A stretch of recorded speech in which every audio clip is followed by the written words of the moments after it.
House Democrats only lasted an hour with Republicans this morning in the Hunter Biden deposition. That was before they got up and left. They said, we've had enough of this. This is so embarrassing. We need to go tell the American people what Republicans are doing. And so for the next 20 minutes, you're going to have an all-star cast of Democrats, one by one, breaking this entire impeachment sham down. And each one of them has an important message. Went into today's transcribed interview with Hunter Biden.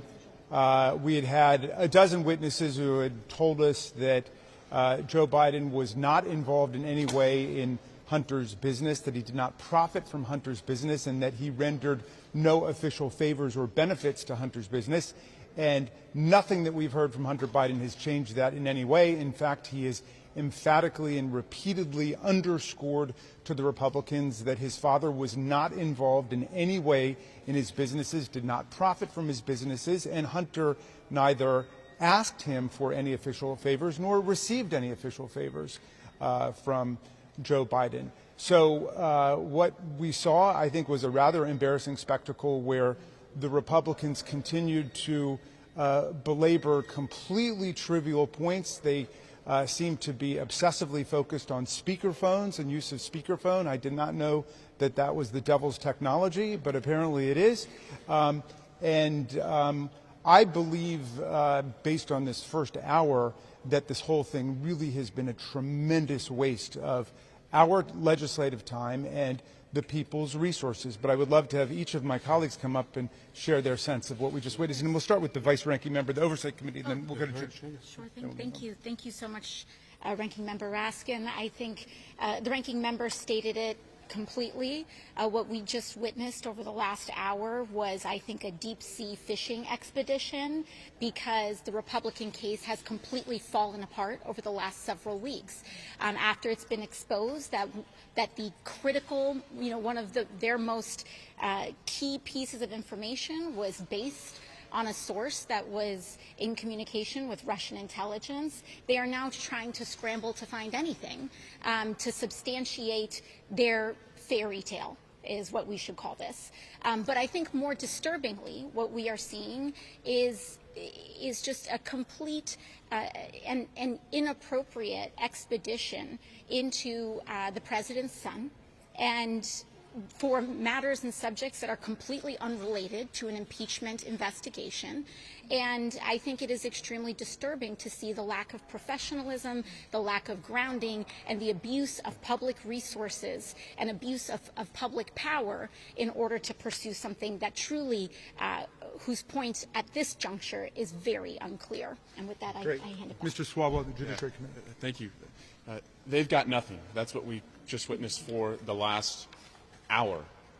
One of their witnesses has been indicted for working with Russian intelligence. Another witness has been indicted for working with Chinese intelligence. Another witness is serving a 14-year felony sentence. This is 4th and 20 on their own 10, and they don't have Patrick Mahomes. You're going to see the greatest sack ever when you get the transcript from this. But what's really embarrassing, and I use the word secondhand embarrassment because that's what we witnessed in there, is they're so desperate to humiliate the president that they started asking the president's son personal details about a divorce that happened almost 10 years ago. That's where this has been reduced to.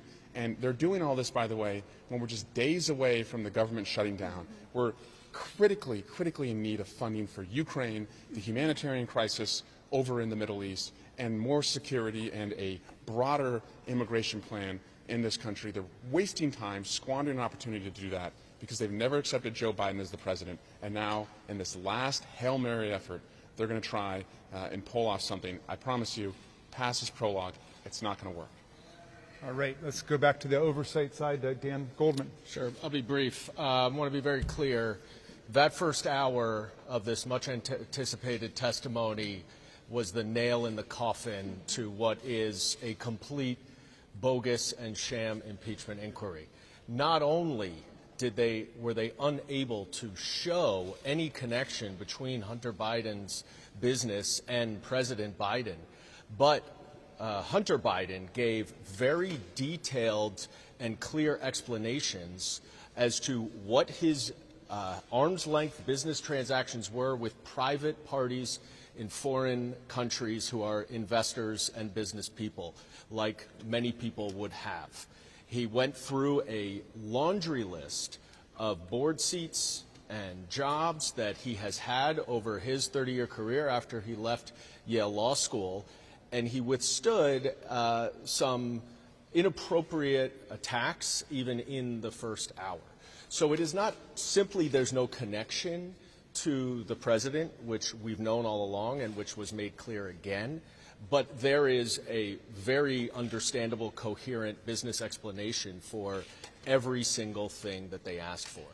And now that all of this China stuff or Romania or Kazakhstan is clearly baseless and bogus, the only thing that the Republicans have left are these Burisma allegations, which we now know were completely made up by their source, who's now been indicted because he was working with Russian intelligence to interfere in our election. And so let's be very clear, because that is the only basis to move forward with an impeachment inquiry. If this impeachment inquiry continues, then Chairman Comer and Chairman Jordan are working with Russia to interfere in the November 2024 election on behalf of Vladimir Putin for the benefit of Donald Trump. That is what this has been reduced to now, and that is what this first hour showed us. All right. Ms. Stansbury from New Mexico. Thank you. Good morning. I think it's obvious to any of us who were in the room this morning why the Republicans did not want this to be public testimony, because there is literally no evidence and no there. And not only that, the embarrassing spectacle, lack of professionalism, the lack of coherent, even theory of the case this morning was so glaringly apparent that it is embarrassing for the Republicans right now. For anyone who listened to what happened, you all will hear the testimony or see the testimony in written form, hopefully in the coming days, if the Republicans do carry forward with the agreement that they made with Hunter Biden's attorney. However, it's very clear that there's no evidence of any wrongdoing that connects the president to his son, any of his business dealings, and anything that has anything to do that leads to an impeachable offense. It's been stated, but this is very clearly a smoke and mirrors strategy intended to essentially try to indict the president for things that he's not even involved in. So it's very clear that there's no there. Thank you. Mr. Moskowitz. Thank you, Chairman Raskin. Soon to be Chairman Raskin, very soon. Let me just say that I think my colleagues and I are witnessing the death of the fake, faux, frivolous Joe Biden impeachment inquiry. In fact, as a Jewish American, when this is over, I will say mourner's Kaddish for this impeachment inquiry. There has been no evidence on Joe Biden from the beginning. There has been no evidence so far in this deposition linking Joe Biden at all. So as Jay-Z said, grand opening, grand closing. Thank you. Thank you. All right. Greg Kassar from Texas. We all thought after the first sham impeachment hearing where Republican witness after Republican witness says there was no evidence of any wrongdoing by President Joe Biden that they would give up, that they would stop embarrassing themselves. But the Republican majority continued on.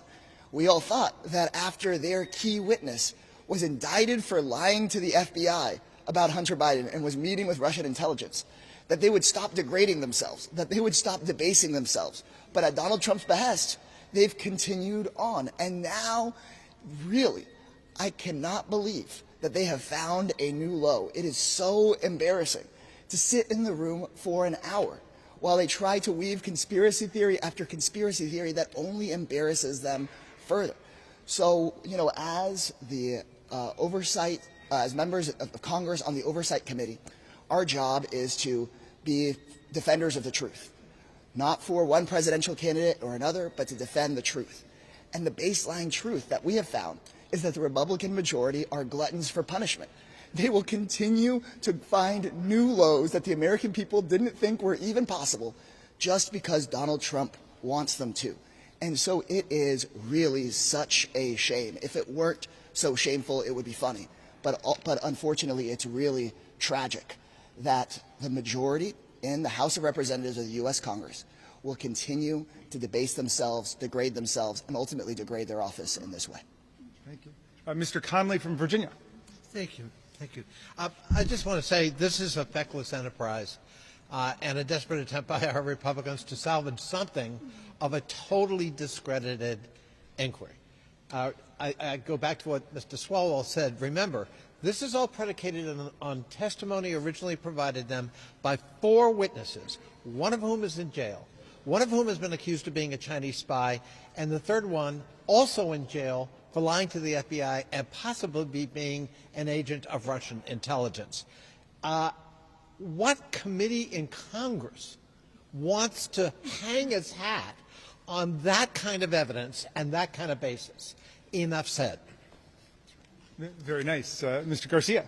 Thank you. Well, I think we've learned 2 things. The first is that there's absolutely zero evidence linking Hunter Biden's business dealings to the president. We knew that already.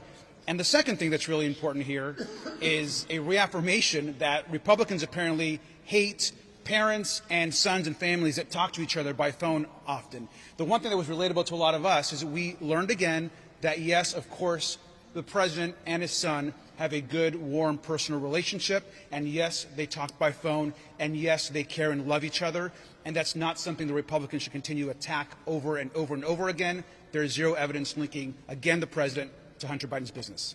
Thank you, Mr. Garcia. Ms. Brown from Ohio. Thank you very much. Again, we're in another place. It's like deja vu, a repeat performance of another failed mission of our Republican colleagues to try to attempt to damage our president, and with the distraction of his son, who has admitted to doing things wrong, but nothing affiliated with the president's behavior and his performance. We really should be focused on issues that relate to funding our government. This month-to-month deal that we've been doing to run the free world is not effective. We need to be focusing on getting our resources to our Democratic allies, but instead our Republican colleagues continue to embarrass themselves by presenting nothing but burgers to the public. So we'll continue to fight for the people to make sure we get the resources to the constituents that need them the most. And with that, I yield back. Thank you, Ms. Brown. You remind me that the very moving part of his introduction was when Hunter Biden said, "My mistakes were my own and not those of my father." Ms. Crockett. You know, I'm just waiting on the point that the American people, in the words of my amazing soror, Fannie Lou Hamer, get to the point that they are sick and tired of being sick and tired. I mean, here's the reality. You're talking about an impeachment inquiry, and we know that Republicans could care less about facts. That is the reason that I said in the hearing in which we were going over whether or not they were going to find Hunter in contempt, I said the reason he would not want to testify behind closed doors is because all they do is lie. And I can tell you there is some lie that they are working on spinning coming up out of here. But let me tell you something. They have done nothing more than lie to the American people over and over and over, and they don't care. And it's because the American people, for whatever reason, are not sick and tired of being sick and tired. Because here's the deal. We have an impeachment that is now pending against Mayorkas, yet we still don't have the high crime nor the misdemeanor. They don't care about facts. They don't care about facts at all. We do. And maybe that's the problem with the Democrats right now. Because we do care about facts, because we thought that they mattered, but clearly they don't. All they want is a spectacle, and the spectacle right now is putting us in a sense of danger, not just in this country, but in this world. It is putting our allies in danger, because right now what they're doing is they're peddling Russian lies. Basically, the Republicans have become synonymous for Russians at this point. It is a disgrace, and I'm just imploring the people to become sick and tired of being sick and tired. Because let me tell you, if there was something that they could tie this president to, I would be the first one to be upset. Because I am an American first.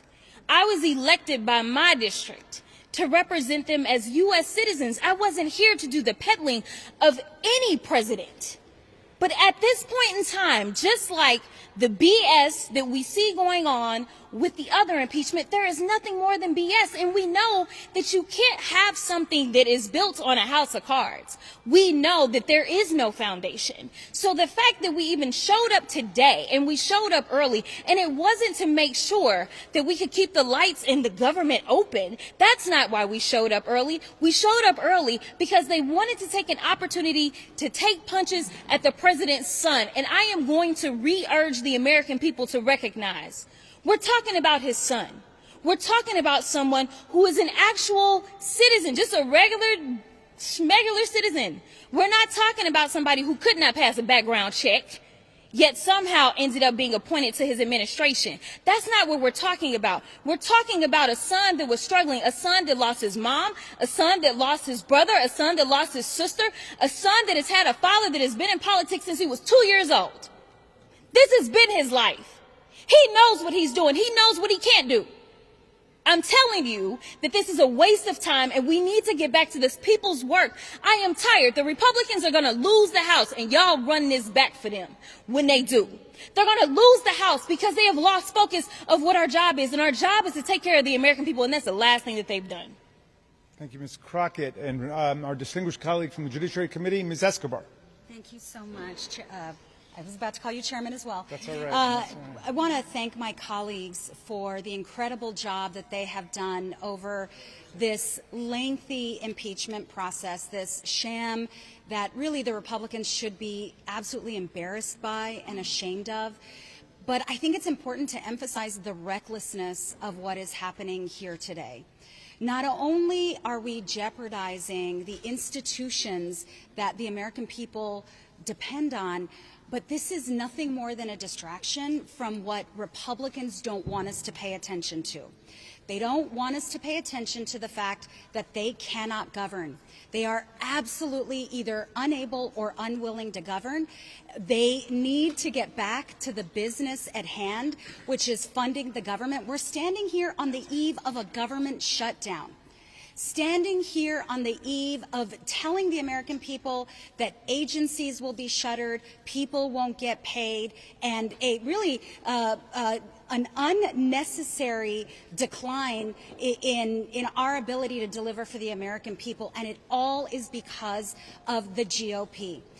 They are also turning their backs not just on the business at hand for the American people, but on our allies. I had the incredible privilege of meeting with President Zelensky during the Munich Security Conference, and the world is watching us. The world is depending on us to stand with our allies, get that security package to the floor, and do our job. So I stand with my colleagues proudly. There is absolutely no evidence. We need to get back to work. Thank you. Thank you all so much. We're just going to close out with Max Frost. We have to go back to our deposition. So, Max, if you could close this out. Yeah, I'll just be very quick. Look, if you ever wonder why 50% of this country doesn't vote, you don't have to look further than the hour we just spent in there on this deposition. If you wonder why a lot of this country doesn't hold Congress in a high regard, don't look further than the hour we just had in this deposition.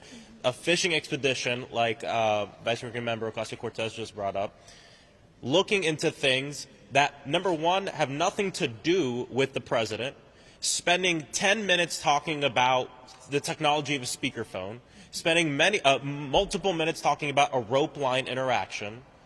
There is no evidence. This entire thing is built off of a lie. And I'll tell you, we knock a lot of doors back at home. People don't care about this. They want us to work on affordable housing. They want us to work on health care, ending gun violence, ending the climate crisis, ensuring that we save lives around the world. These are the things that people care about, not this. So let's get back to work, and I hope that this will be the end of this horrible experiment. Mr. Frost, what are they saying about the speakerphone? Hey, how are y'all? We said we weren't going to do this, but since the left came to the microphone in the middle of the deposition, that I'm going to do the same thing this morning. The two things I'm going to say this morning so far in the first hour is that Hunter Biden is being defiant and also dishonest. And his testimony, some of it, is in direct conflict with other witnesses. And so the transcripts will be out. I won't go into detail. You'll be able to see it for yourself. But it's no surprise. It's no shock that he is being that way, and in some cases he doesn't recall. He said that multiple times this morning, which again is not a shocker either, but defiant and dishonest would be the way that I would describe his testimony so far in the first hour. Is he pleading the fifth? No, he's not done that yet, but I would tell you that his testimony is in direct conflict with other witnesses that so far the Oversight Committee has interviewed. Which witnesses are they in direct conflict? You'll read the transcript. I'm not going to go into details because we agreed that we would not do that in the middle of the deposition. So once the transcript is out, I'm happy to talk about it in more detail. That's what I'll say. Thank you, guys. I told you, each and every one of those Democrats had just crushing blows against Republicans. I mean, just one after the other. When you've got a lot of young Democrats who aren't taking the Republicans' games anymore and they're calling them out for it. You had a couple talking about, what Republicans are going to do and how they're going to cherry pick information from this deposition. It would be funny if the Republicans did such a horrible job that they couldn't even cherry pick anything. But when Nancy Mace came out at the end there and was talking about how Hunter Biden had lied and how they had witnesses that, conflicted with his testimony conflicted with theirs, yet, of course, she failed to mention that those witnesses may or may not be in jail for lying. The conflicting testimony could be all lies concocted by Russians, but we won't know that yet until these Republicans release more about this deposition. It was intense. A couple members said that. And I think it was intense because Republicans wanted to just come at Hunter Biden to force him into an error because they know they've got nothing. And they know that the transcript is everything, right? So if they can get him to slip up, then they can cherry pick and release that to their mega base and get them all riled up and then continue this and continue to fundraise. But this press conference, I mean, pretty astonishing when you've got member after member coming out and just laying waste to these Republicans. And they're so united. That's the thing about the Democratic Party. I mean, how embarrassing is it for Nancy Mace that you've got a dozen Democrats who came out, said, look, we're done with this. We're going to let the American people know what you guys are doing. And then we're moving on. And she comes out and says, oh, no.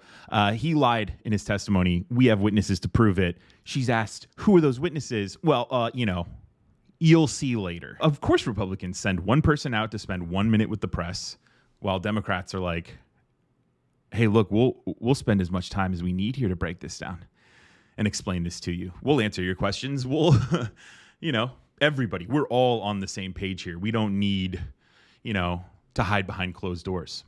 And that's why Democrats win. And that's why Republicans, like a lot of those Democrats, warned they're not winning these elections because they're not doing what they're supposed to do for the American people. So more of a clown show, right? Here we go. Republican clown show. Keep it going. All eyes are on these House Republicans and what they're going to do. I mean, we've got Ukraine, we've got Hunter Biden, and all of it. Oh, it's all tied to Russia. So what are they going to do? Are they going to stand with American values, right? Back Ukraine, let go of this Hunter Biden nonsense, or are they going to continue the assault that's partnered with Russia?